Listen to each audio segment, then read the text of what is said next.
मत्ती अध्याय 8। कोढ़ के रोगी को वो उस पहाड़ से उतरा तो एक बड़ी भीड़ उसके पीछे हो ली। और देखो, एक कोढ़ी ने पास आकर उसे प्रणाम किया और कहा, हे प्रभु, यदि तू चाहे तो मुझे शुद्ध कर सकता है।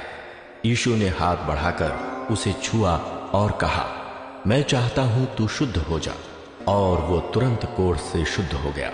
यीशु ने उससे कहा, देख, किसी से ना कहना, परंतु जाकर अपने आप को याजक को दिखा और जो चढ़ावा मूसा ने ठहराया है उसे चढ़ा, ताकि लोगों के लिए गवाही हो।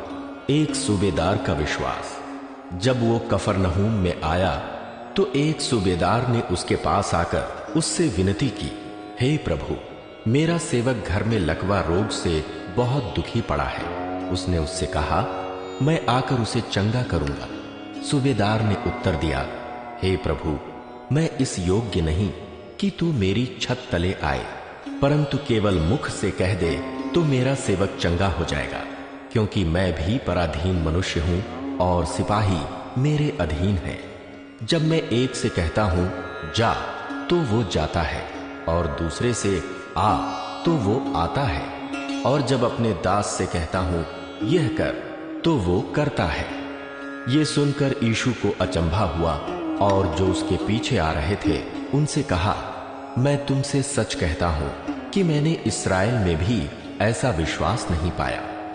और मैं तुमसे कहता हूं कि पूर्व और पश्चिम से बहुत से लोग आकर अब्राहम और इसहाक और याकूब के साथ स्वर्ग के राज्य में बैठेंगे, परंतु राज्य के संतान बाहर अंधकार में डाल दिए जाएंगे।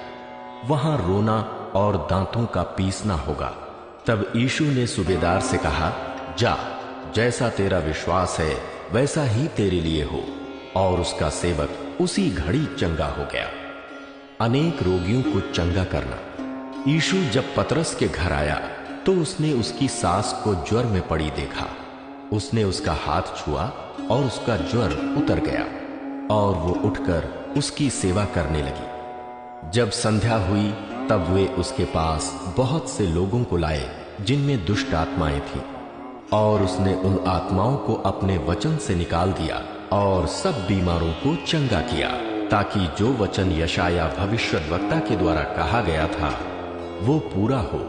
उसने आप हमारी दुर्बलताओं को ले लिया और हमारी बीमारियों को उठा लिया। यीशु का शिष्य बनने का मूल्य।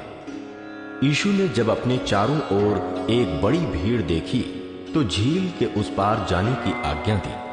तब एक शास्त्री ने पास आकर उससे कहा, हे गुरु, जहां कहीं तू जाएगा मैं तेरे पीछे हो लूंगा।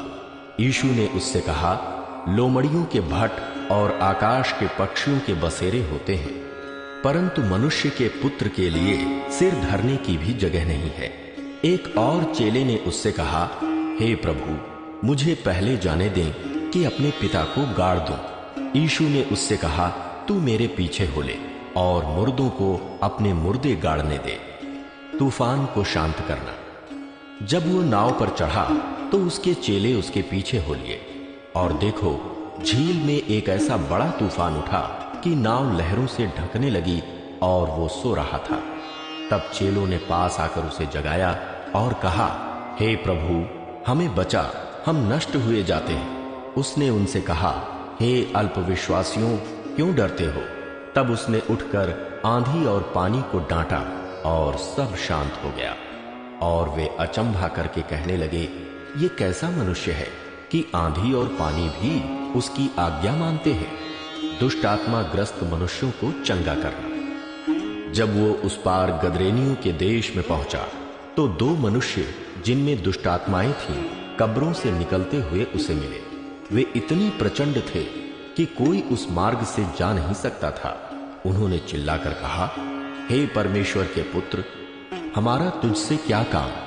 क्या तू समय से पहले हमें दुख देने यहां आया है? उनसे कुछ दूर बहुत से सुअरों का एक झुंड चल रहा था। दुष्ट आत्माओं ने उससे ये कहकर विनती की, यदि तू हमें निकालता है तो सुअरों के झुंड में भेज दे। उसने उनसे कहा, जाओ। और वे निकलकर सुअरों में बैठ गई, और देखी सारा झुंड कड़ाहे पर से झपटकर पानी में जा पड़ा और डूब मरा। उनके चरवाहे भागे और नगर में जाकर ये सब बातें और जिनमें दुष्ट आत्माएं थीं उनका सारा हाल कह सुनाया। तब सारे नगर के लोग यीशु से भेंट करने को निकल आए और उसे देखकर विनती की कि हमारी सीमा से बाहर चला जा।